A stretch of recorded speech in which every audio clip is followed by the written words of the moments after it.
estadounidense se preparaba para llevar a cabo un bombardeo.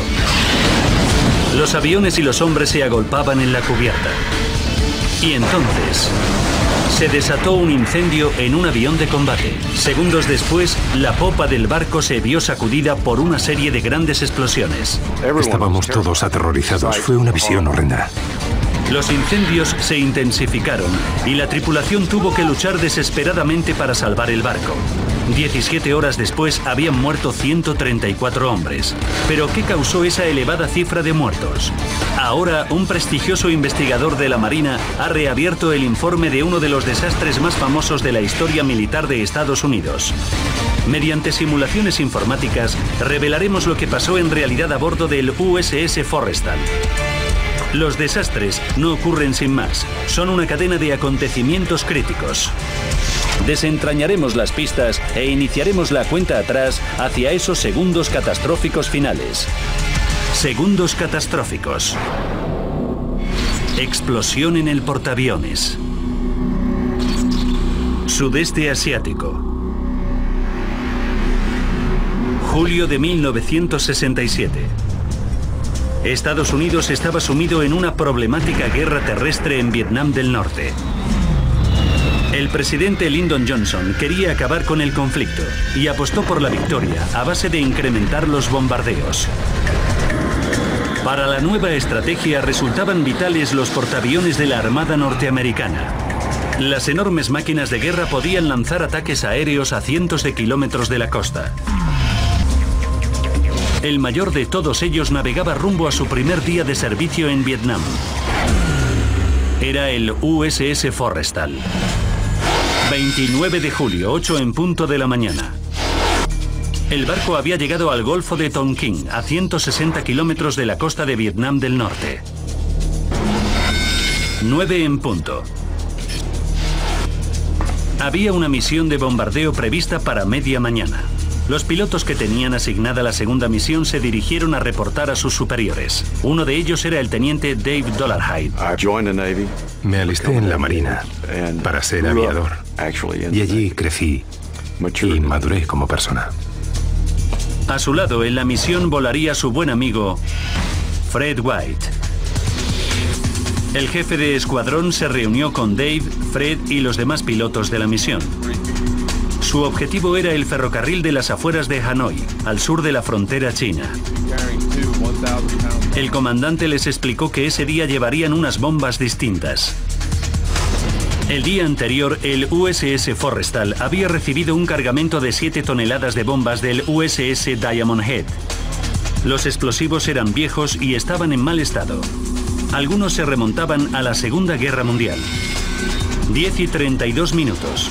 Cuando Dave efectuaba las comprobaciones previas al vuelo, se fijó en las bombas que estaban cargando en su avión de combate. Una le llamó la atención.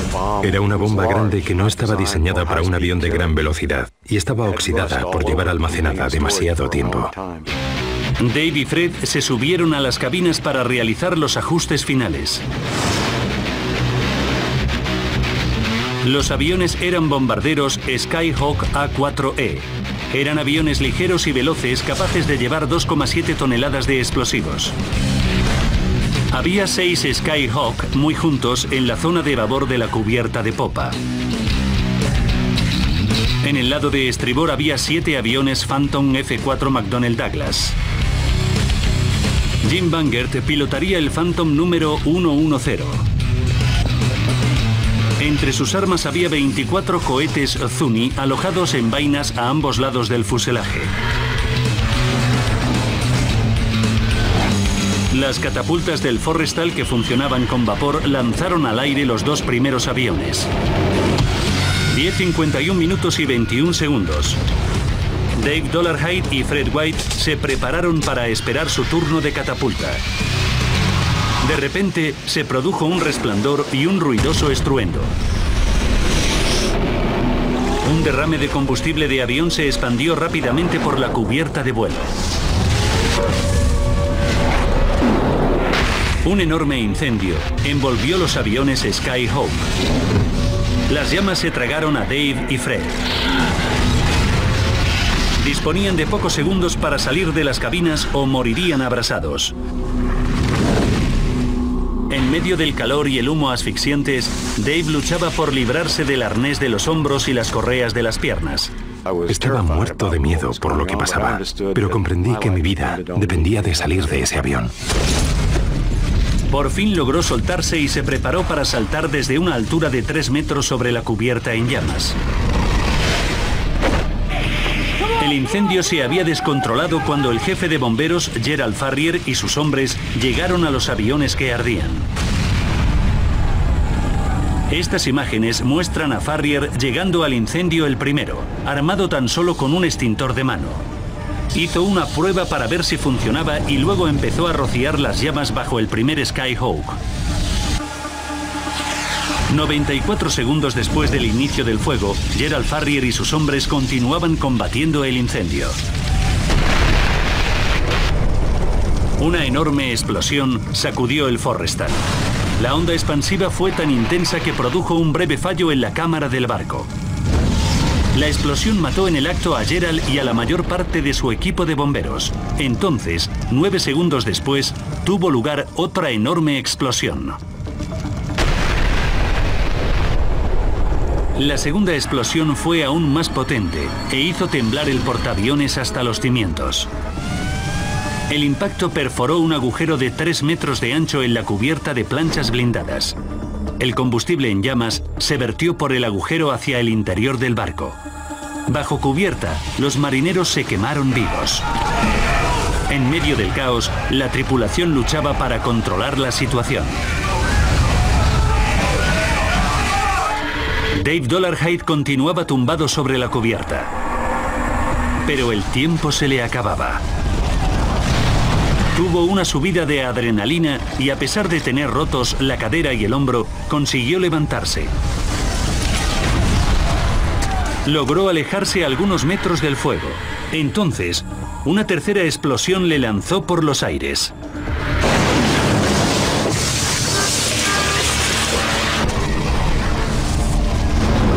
Cuatro explosiones más destrozaron la popa del barco.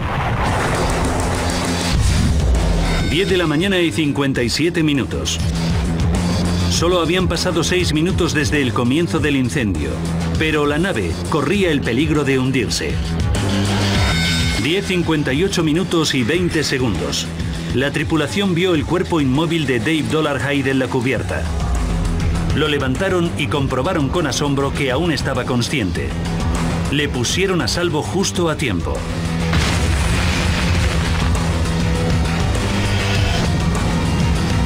La tripulación bombeó millones de litros de agua de mar en la bodega de popa del barco para contener el incendio.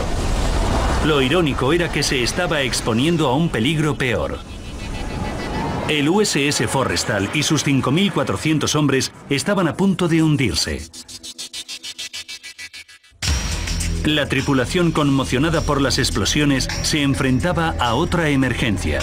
El Forrestal y sus 73.000 toneladas se estaban escorando gravemente a babor, y si volcaba, sus 5.400 tripulantes se hundirían con él.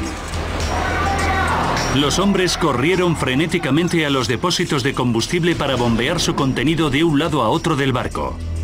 Tenían que transferir el peso a estribor o el portaaviones naufragaría. El capitán Belling ordenó a la tripulación que se deshiciera de todo lo que pudiera estallar. Tiraron por la borda al mar aviones valorados en muchos millones y toneladas de bombas. A las 11:40 minutos, 48 minutos después de la primera explosión, la tripulación por fin apagó los fuegos de la cubierta de vuelo. Habían bombeado suficiente combustible a estribor para corregir la escora, pero tardaron 16 horas más en extinguir los fuegos que había bajo cubierta. Tras 17 horas infernales, habían muerto 134 hombres. La misión del barco en Vietnam tuvo que darse por concluida en solo 5 días, y la Armada necesitaba averiguar lo que había causado el desastre. Ahora profundizaremos en la investigación para revelar lo que ocurrió en uno de los sucesos más trágicos de la historia naval estadounidense e inspeccionaremos los archivos confidenciales que encierran la clave del incidente.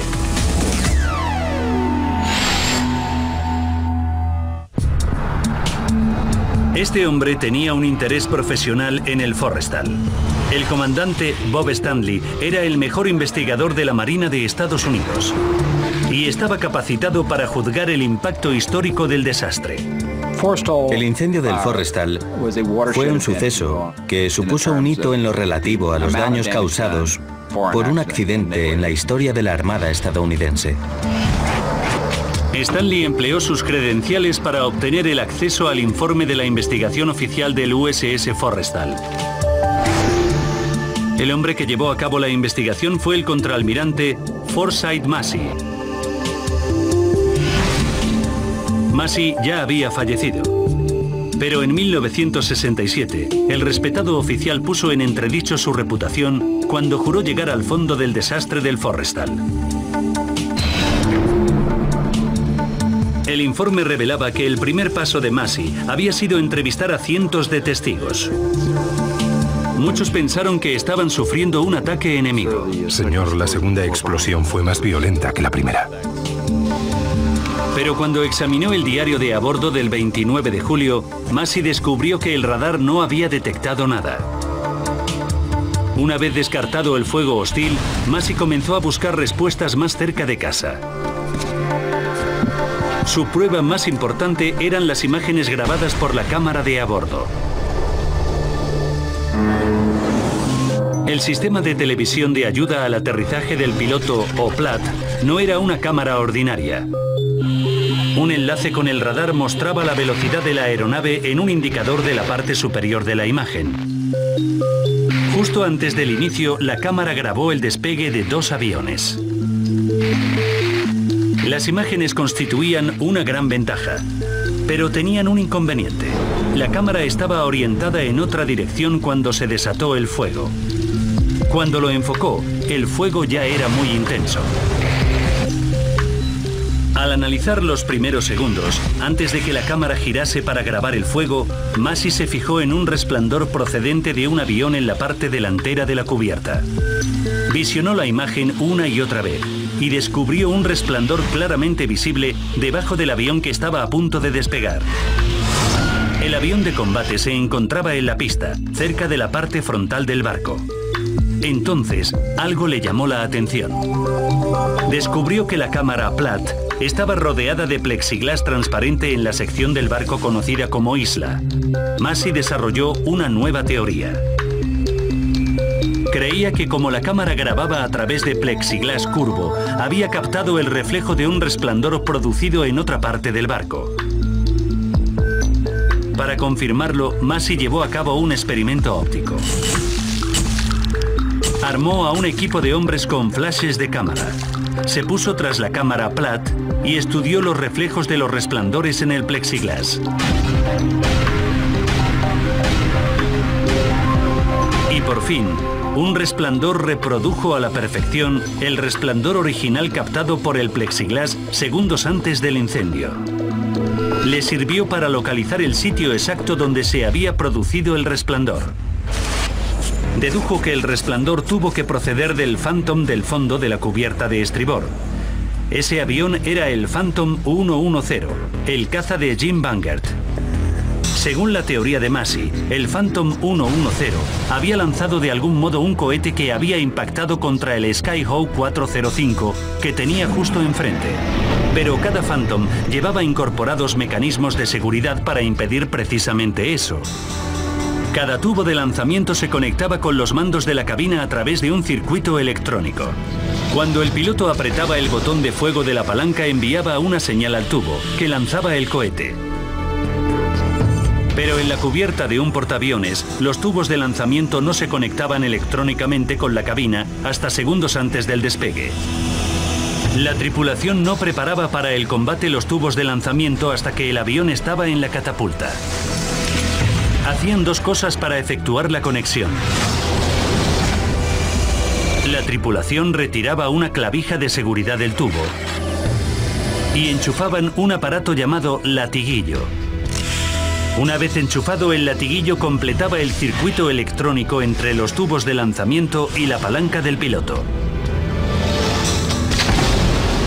Massey descubrió que los fuertes vientos de cubierta podían tirar de los lazos de las clavijas y arrancarlas del agujero.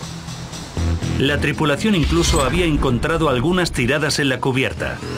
Massey pensaba que el día del desastre, el viento arrancó la clavija de su sitio en el tubo de lanzamiento.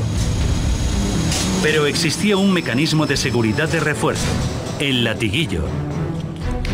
Massey descubrió que justo un mes antes del incendio, mientras el Forrestal navegaba hacia Vietnam, la Junta de Coordinación de Armas del barco había decretado que la tripulación podía ignorar el protocolo de la Marina en materia de conexión de latiguillos.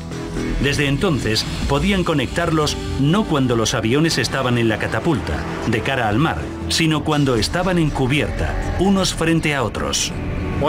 Si los latiguillos estaban enchufados, la energía eléctrica circulaba plenamente por el circuito que conectaba con el lanzador de misiles a través del fuselaje. Massey sabía que no había nada que impidiese que una pulsación eléctrica llegase al tubo de lanzamiento del Phantom y disparase un cohete. ¿Pudo ser el piloto Jim Bangert quien apretó el botón? Bajo juramento, el piloto declaró que solo había apretado un botón para conectar la electricidad del avión.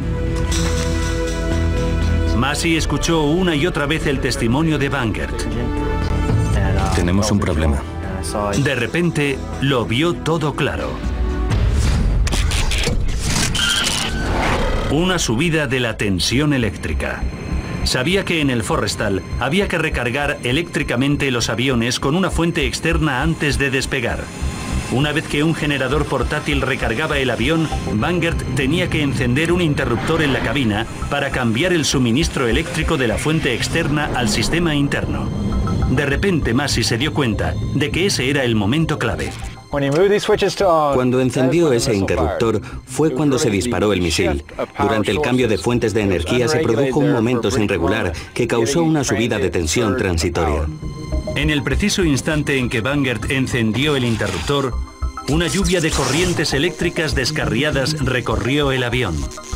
Una corriente extraviada se abrió paso por el circuito que conectaba la palanca con uno de los tubos de lanzamiento. Como la clavija de seguridad estaba sacada y el latiguillo estaba conectado, la corriente llegó al tubo de lanzamiento y disparó el cohete letal. 56 kilogramos de explosivos surcaron la cubierta y provocaron el desastre.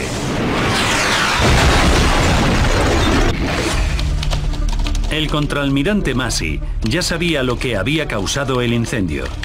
Pero ¿qué causó la serie de grandes explosiones que mató a tantos tripulantes? Cuando revisaba las imágenes del desastre de la cámara Platt, a Massey le extrañaron los actos del jefe de bomberos Gerald Farrier. En la película acudía corriendo sin ropa protectora y armado con un simple extintor. ¿Qué pensaba que podía conseguir así? Gerald debía de saber que toda bomba tiene lo que se llama un tiempo de cocinado. Es el tiempo que una bomba tarda en explotar cuando está expuesta a un calor extremo. Las bombas que solían ir a bordo del Forrestal tenían un tiempo de cocinado de 2 minutos y medio antes de detonar, por lo que un hombre con un extintor podía tener tiempo suficiente para refrescarlas. Pero entonces Farrier tuvo que darse cuenta de que se enfrentaba a algo completamente distinto. Las bombas que ardían en cubierta eran los aparatos viejos y oxidados que había recibido el Forrestal el día antes. No tenía ni idea de cuánto tiempo tardarían en estallar. El tiempo de cocinado de una bomba vieja era de 1 minuto menos que el de la munición moderna. Cuando Gerald Farrier llegó hasta las bombas, una ya había reventado y ardía al rojo vivo. Gritó a sus hombres que corrieran para salvarse. Se dio cuenta de que iba a estallar en pocos segundos. ¡Hacia atrás! No le preocupaba su seguridad personal. Sacrificó su vida intentando salvar el barco. En total estallaron 7 de las bombas viejas que había a bordo del Forrestal. Si los Skyhawks hubieran ido armados con sus bombas habituales, Gerald habría dispuesto de 1 minuto adicional para impedir que detonasen. En su informe final, Massey confirmó que la decisión de dotar al Forrestal de bombas viejas y en mal estado fue la causa de muchas de las 134 muertes. Las bombas viejas iban a bordo porque en 1967 al ejército de Estados Unidos se le estaban acabando los explosivos. Y se tomó la decisión fatídica de armar al Forrestal con bombas más viejas y volátiles.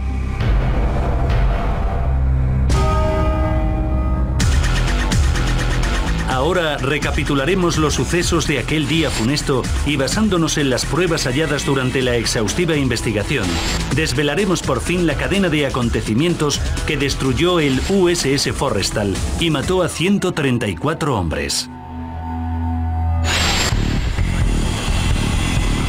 10 de la mañana y 45 minutos. Un generador portátil cargó de electricidad el Phantom 110 a bordo del USS Forrestal y un artificiero conectó el latiguillo. 10:51 minutos y 21 segundos. El piloto Jim Bangert encendió el interruptor eléctrico. Una corriente eléctrica extraviada recorrió el avión. La clavija de seguridad no estaba en su posición en el tubo de lanzamiento. No había nada que impidiera que la corriente viajase hasta el tubo de lanzamiento y activó un cohete Zuni. El cohete surcó a gran velocidad la cubierta de popa del barco, a la altura del pecho. Impactó contra el tanque de combustible de otro avión, un Skyhawk 405, y vertió 1.500 litros de combustible que se prendió fuego. El impacto del cohete sacó 2 bombas viejas y oxidadas del tubo de lanzamiento del avión. Cada una contenía 453 kilos de explosivos. La primera detonaría 94 segundos después. Cuando faltaban 60 segundos para que estallasen las bombas, Gerald Farrier trató desesperadamente de refrescarlas. Cuando faltaban 10 segundos, Gerald debió de darse cuenta de que sus esfuerzos eran en vano. La primera bomba alcanzó el punto de ignición. Explotó y mató en el acto a 27 hombres. En los 4 minutos siguientes detonaron 6 bombas más que vertieron 150.000 litros de combustible, que se prendieron fuego. El combustible en llamas se filtró por las grietas de la cubierta sobre las zonas de alojamiento y mató a 91 hombres. Los cadáveres de 18 de los 134 muertos nunca se recuperaron. Como resultado directo de la catástrofe del Forrestal, la Armada norteamericana tomó medidas para garantizar que no volviera a producirse un desastre similar. Se modificaron todas las normas de seguridad de los portaaviones. Las bombas viejas se sustituyeron por otras nuevas y aisladas, y se obligó a las tripulaciones a recibir formación contra incendios. Se creó un nuevo centro de entrenamiento contra incendios en Virginia, en Estados Unidos, y se bautizó con el nombre del hombre que dio su vida tratando de salvar el Forrestal, Gerald Farrier. Un resplandor reprodujo a la perfección el resplandor original captado por el plexiglas segundos antes del incendio. Le sirvió para localizar el sitio exacto donde se había producido el resplandor. Dedujo que el resplandor tuvo que proceder del Phantom del fondo de la cubierta de estribor. Ese avión era el Phantom 110, el caza de Jim Bangert. Según la teoría de Massey, el Phantom 110 había lanzado de algún modo un cohete que había impactado contra el Skyhawk 405 que tenía justo enfrente. Pero cada Phantom llevaba incorporados mecanismos de seguridad para impedir precisamente eso. Cada tubo de lanzamiento se conectaba con los mandos de la cabina a través de un circuito electrónico. Cuando el piloto apretaba el botón de fuego de la palanca, enviaba una señal al tubo, que lanzaba el cohete. Pero en la cubierta de un portaaviones, los tubos de lanzamiento no se conectaban electrónicamente con la cabina hasta segundos antes del despegue. La tripulación no preparaba para el combate los tubos de lanzamiento hasta que el avión estaba en la catapulta. Hacían 2 cosas para efectuar la conexión. La tripulación retiraba una clavija de seguridad del tubo y enchufaban un aparato llamado latiguillo. Una vez enchufado, el latiguillo completaba el circuito electrónico entre los tubos de lanzamiento y la palanca del piloto. Massey descubrió que los fuertes vientos de cubierta podían tirar de los lazos de las clavijas y arrancarlas del agujero. La tripulación incluso había encontrado algunas tiradas en la cubierta. Massey pensaba que el día del desastre, el viento arrancó la clavija de su sitio en el tubo de lanzamiento. Pero existía un mecanismo de seguridad de refuerzo, el latiguillo. Massey descubrió que justo un mes antes del incendio, mientras el Forrestal navegaba hacia Vietnam, la Junta de Coordinación de Armas del barco había decretado que la tripulación podía ignorar el protocolo de la Marina en materia de conexión de latiguillos. Desde entonces, podían conectarlos no cuando los aviones estaban en la catapulta, de cara al mar, sino cuando estaban en cubierta, unos frente a otros. Si los latiguillos estaban enchufados, la energía eléctrica circulaba plenamente por el circuito que conectaba con el lanzador de misiles a través del fuselaje. Massey sabía que no había nada que impidiese que una pulsación eléctrica llegase al tubo de lanzamiento del Phantom y disparase un cohete. ¿Pudo ser el piloto Jim Bangert quien apretó el botón? Bajo juramento, el piloto declaró que solo había apretado un botón para conectar la electricidad del avión. Massey escuchó una y otra vez el testimonio de Bangert. Se dio cuenta de que iba a estallar en pocos segundos. ¡Hacia atrás! No le preocupaba su seguridad personal. Sacrificó su vida intentando salvar el barco. En total estallaron 7 de las bombas viejas que había a bordo del Forrestal. Si los Skyhawks hubieran ido armados con sus bombas habituales, Gerald habría dispuesto de un minuto adicional para impedir que detonasen. En su informe final, Massey confirmó que la decisión de dotar al Forrestal de bombas viejas y en mal estado fue la causa de muchas de las 134 muertes. Las bombas viejas iban a bordo porque en 1967 al ejército de Estados Unidos se le estaban acabando los explosivos. Y se tomó la decisión fatídica de armar al Forrestal con bombas más viejas y volátiles.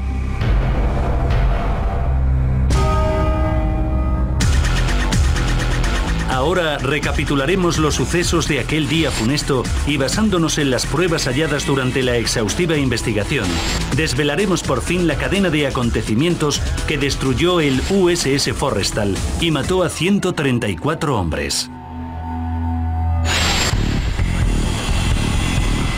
10 de la mañana y 45 minutos. Un generador portátil cargó de electricidad el Phantom 110 a bordo del USS Forrestal y un artificiero conectó el latiguillo. 10:51 minutos y 21 segundos. El piloto Jim Bangert encendió el interruptor eléctrico. Una corriente eléctrica extraviada recorrió el avión. La clavija de seguridad no estaba en su posición en el tubo de lanzamiento. No había nada que impidiera que la corriente viajase hasta el tubo de lanzamiento y activó un cohete Zuni. El cohete surcó a gran velocidad la cubierta de popa del barco, a la altura del pecho. Impactó contra el tanque de combustible de otro avión, un Skyhawk 405, y vertió 1.500 litros de combustible que se prendió fuego. El impacto del cohete sacó 2 bombas viejas y oxidadas del tubo de lanzamiento del avión. Cada una contenía 453 kilos de explosivos. La primera detonaría 94 segundos después. Cuando faltaban 60 segundos para que estallasen las bombas, Gerald Farrier trató desesperadamente de refrescarlas. Cuando faltaban 10 segundos, Gerald debió de darse cuenta de que sus esfuerzos eran en vano. La primera bomba alcanzó el punto de ignición. Explotó y mató en el acto a 27 hombres. En los 4 minutos siguientes detonaron 6 bombas más que vertieron 150.000 litros de combustible, que se prendieron fuego. Los marineros se quemaron vivos. En medio del caos, la tripulación luchaba para controlar la situación. Dave Dollarhide continuaba tumbado sobre la cubierta. Pero el tiempo se le acababa. Tuvo una subida de adrenalina y a pesar de tener rotos la cadera y el hombro, consiguió levantarse. Logró alejarse a algunos metros del fuego. Entonces, Una tercera explosión le lanzó por los aires.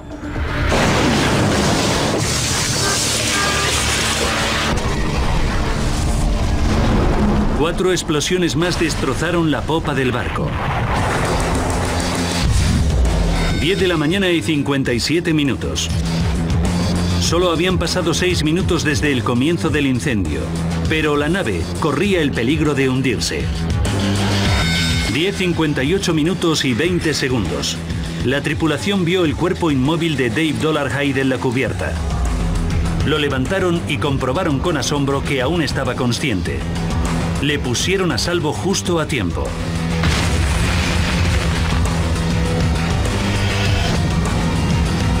La tripulación bombeó millones de litros de agua de mar en la bodega de popa del barco para contener el incendio. Lo irónico era que se estaba exponiendo a un peligro peor. El USS Forrestal y sus 5.400 hombres estaban a punto de hundirse. La tripulación, conmocionada por las explosiones, se enfrentaba a otra emergencia.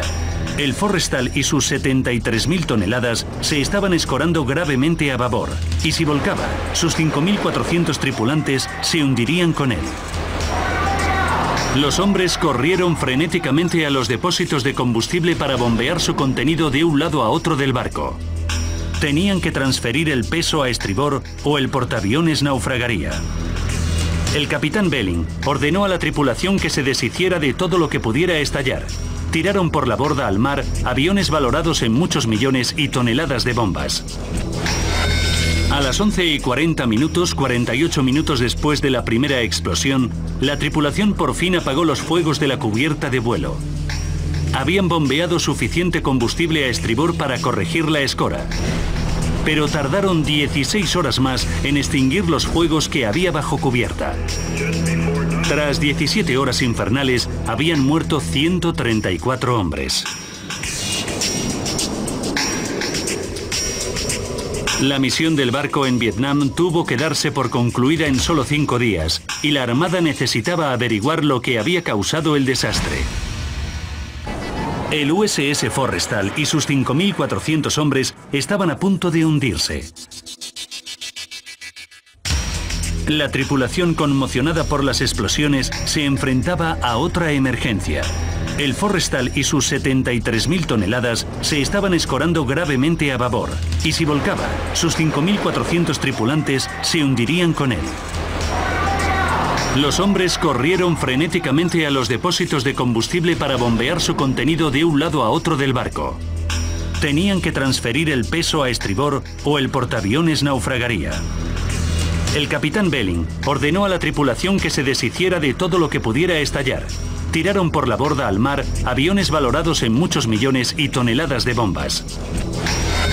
A las 11:40 minutos, 48 minutos después de la primera explosión, la tripulación por fin apagó los fuegos de la cubierta de vuelo.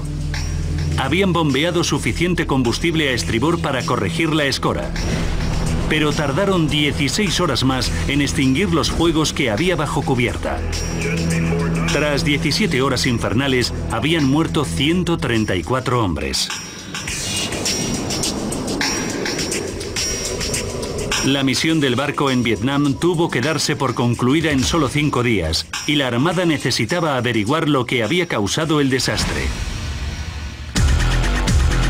Ahora profundizaremos en la investigación para revelar lo que ocurrió en uno de los sucesos más trágicos de la historia naval estadounidense e inspeccionaremos los archivos confidenciales que encierran la clave del incidente.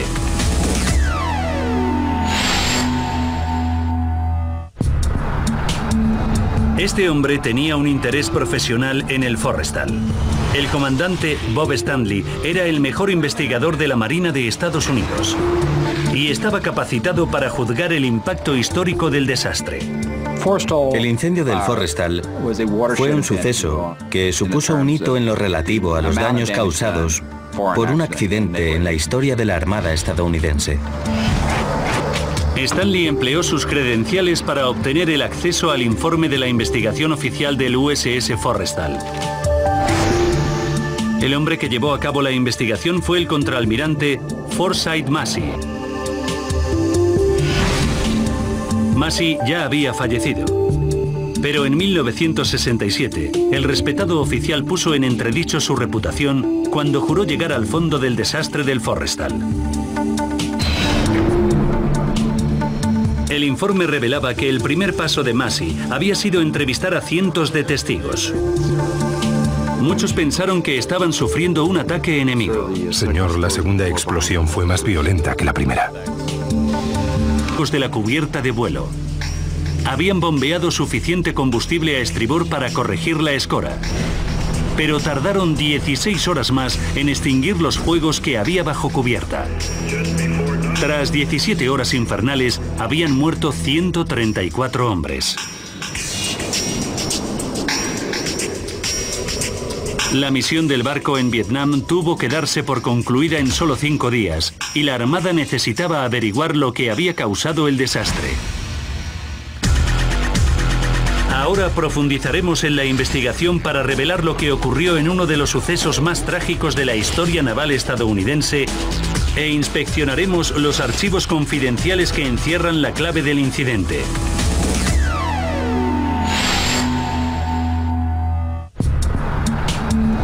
Este hombre tenía un interés profesional en el Forrestal. El comandante Bob Stanley era el mejor investigador de la Marina de Estados Unidos y estaba capacitado para juzgar el impacto histórico del desastre. El incendio del Forrestal fue un suceso que supuso un hito en lo relativo a los daños causados por un accidente en la historia de la Armada estadounidense. Stanley empleó sus credenciales para obtener el acceso al informe de la investigación oficial del USS Forrestal. El hombre que llevó a cabo la investigación fue el contraalmirante Forsyth Massey. Massey ya había fallecido, pero en 1967 el respetado oficial puso en entredicho su reputación cuando juró llegar al fondo del desastre del Forrestal. El informe revelaba que el primer paso de Massey había sido entrevistar a cientos de testigos. Muchos pensaron que estaban sufriendo un ataque enemigo. Señor, la segunda explosión fue más violenta que la primera. Pero cuando examinó el diario de a bordo del 29 de julio, Massey descubrió que el radar no había detectado nada. Una vez descartado el fuego hostil, Massey comenzó a buscar respuestas más cerca de casa. Su prueba más importante eran las imágenes grabadas por la cámara de a bordo. El sistema de televisión de ayuda al aterrizaje del piloto, o PLAT, no era una cámara ordinaria. Un enlace con el radar mostraba la velocidad de la aeronave en un indicador de la parte superior de la imagen. Justo antes del inicio, la cámara grabó el despegue de 2 aviones. Las imágenes constituían una gran ventaja, pero tenían un inconveniente. La cámara estaba orientada en otra dirección cuando se desató el fuego. Cuando lo enfocó, el fuego ya se le estaban acabando los explosivos. Y se tomó la decisión fatídica de armar al Forrestal con bombas más viejas y volátiles.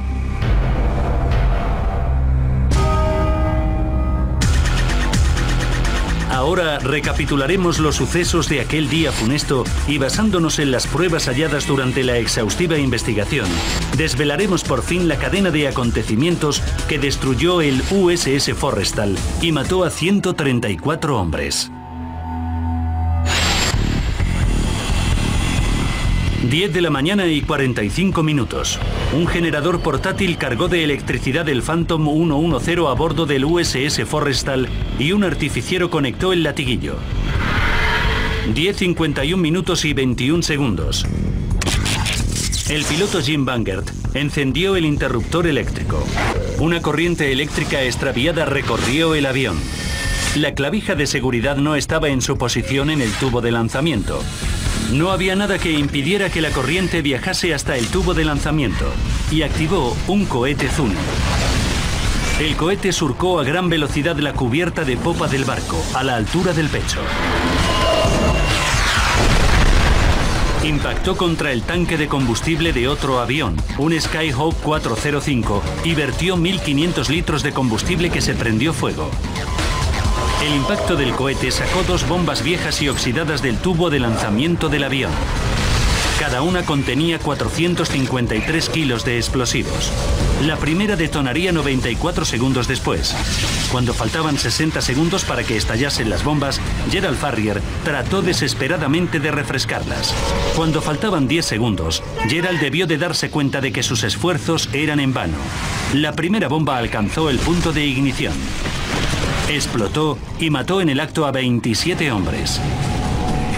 En los 4 minutos siguientes detonaron 6 bombas más que vertieron 150.000 litros de combustible, que se prendieron fuego. El combustible en llamas se filtró por las grietas de la cubierta sobre las zonas de alojamiento y mató a 91 hombres.